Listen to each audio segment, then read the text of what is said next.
Hi friends, welcome to my channel. ఈరోజు recipe వచ్చేసి chicken pakodi. చాలా ఈజీ అండ్ టేస్టీగా చేస్తున్నాను. కొందరు చికెన్ పకోడీ అంటే అమ్మో పెద్ద ప్రాసెస్ ఏమో అని అనుకుంటారు, కానీ ఈ విధంగా చేయండి. చాలా సింపుల్గా అయిపోతుంది, అలాగే టేస్ట్ కూడా చాలా బాగుంటుంది. అలాగే ఈ ఛానల్ కొత్తగా చూస్తున్న వాళ్ళైతే సబ్స్క్రైబ్ చేసి లైక్ చేయడం మాత్రం మర్చిపోకండి ఫ్రెండ్స్. ఇప్పుడైతే ఎంతో టేస్టీ చికెన్ పకోడీ ఎలా తయారు చేద్దామో చూసేద్దాము. ముందుగా బోన్లెస్ చికెన్ను తీసుకొని చిన్న చిన్న ముక్కలుగానైతే కట్ చేసుకున్న తర్వాత ఒక 2 టైమ్స్ అయితే సాల్ట్ వేసి కడిగేసుకోవాలి.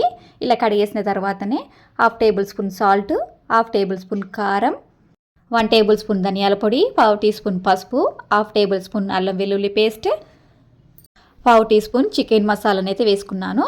1 టేబుల్ స్పూన్ శనగపిండి, 1.5 table spoon cornflour, 1 table spoon వరి పిండి అయితే వేసుకున్నాను. తర్వాత ఒక పచ్చ నిమ్మకాయ రసాన్ని అయితే పిండేసుకున్న తర్వాత ఇవన్నీ చికెన్కు పట్టే విధంగా ఒకసారి కలిపేసుకున్న తర్వాత కొద్దిగా వాటర్ వేసి మొత్తం కలిపేసుకోవాలి. ఇందులో పచ్చిమిర్చి, ఆనియన్స్, కొత్తిమీర ఇవన్నీ వేయమంటారు, కానీ అవి లేకున్నా కూడా చాలా టేస్టీగా ఉంటుంది. అలాగే చాలా త్వరగా కూడా అయిపోతుంది. మీరు ఇంకోసారి చికెన్ తెచ్చుకున్నప్పుడు ఈ విధంగా ట్రై చేయండి. మీ ఇంట్లో వాళ్ళు కూడా చాలా ఇష్టంగా తినేస్తారు. ఇలా మొత్తం కలిపేసిన తర్వాత మూత పెట్టి ఒక 10-15 నిమిషాల వరకు దీని అయితే పక్కకైతే పెట్టేసుకోవాలి. తర్వాత స్టవ్ ఆన్ చేసి ఒక కడాయి అయితే పెట్టేసుకున్నాను. కడాయి వేడెక్కిన తర్వాత తగినంత నూనెనైతే పోసుకోవాలి. నూనె వేడెక్కిన తర్వాత మనం చికెన్ అయితే నానబెట్టేసుకున్నాం కదా, అది 15 నిమిషాలు అయితే నానిపోయింది. ఇలా నానిన తర్వాత మనం ఆయిల్లోనైతే వేసేసుకోవాలి. ఇలా ఈ విధంగా ఒక్కొక్క పీస్గానైతే ఆయిల్లోనైతే వేసుకోవాలి. ఆయిల్కు సరిపడినంత చికెన్ పీసెస్లోనైతే వేసేసుకోవాలి. ఇలా వేసిన తర్వాత కొద్దిసేపటి వరకు కదపకండి. కొద్దిసేపు అయిన తర్వాత గరిటెతోటి అయితే కలపండి. ఇలా నేను వీడియోలో చూపించే విధంగా అయితే కలిపేసుకోండి. చికెన్ పకోడీ ఫ్రై చేసుకునేటప్పుడు స్టవ్ని లో ఫ్లేమ్లో పెట్టి మాత్రమే ఫ్రై చేసుకోవాలి.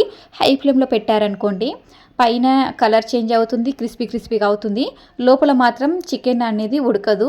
కాబట్టి లో ఫ్లేమ్లో పెట్టి ఫ్రై చేసుకోండి. చికెన్ పకోడీ అయితే ఫ్రై అయిపోయింది. ఇలా నేను వీడియోలో చూపిస్తున్నాను కదా, ఇలా తుచ్చితే ఇలా విరిగిపోవాలి. అలా అయితే పర్ఫెక్ట్గా ఉడికిపోయినట్లు. ఇలా ఉడికిపోయిన తర్వాత మనం ఆయిల్ నుండి అయితే తీసేసుకోవాలి.